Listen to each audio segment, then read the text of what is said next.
Est-ce que vous êtes encore en contact avec Marcelo Bielsa? On sait qu'il vous a beaucoup marqué quand il est entraîneur de l'OM et que vous avez bossé dans son staff. Oui, bien sûr. Oui. De temps en temps, on a une petite discussion téléphonique qui sont toujours très enrichissantes. Pour aller à Lille?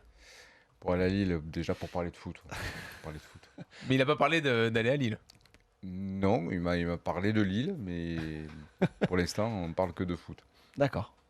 Tu comprends tu penses que ça pourrait si c'est quelque l'intéresser chose, il te le dira pas. Tu penses que ça pourrait l'intéresser à Bielsa d'aller à Lille? Il se renseigne. Marcelo, c'est quelqu'un qui se renseigne énormément. Oui, il un prend peu le trop temps, peut-être, non? Il prend le temps de prendre ses décisions. Ah, ça veut dire qu'il y réfléchit quand même.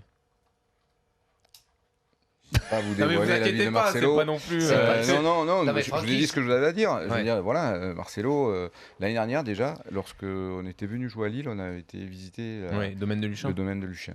Bah, on a compris, il réfléchit beaucoup, il demande Mais beaucoup attends, d'explications. il et tout. Mais réfléchit quand en- est-ce qu'il se décide? Parce que moi j'aimerais bien le voir entraîner à nouveau. J'ai bien aimé cet entraîneur-là, j'aimerais bien le voir entraîner à nouveau.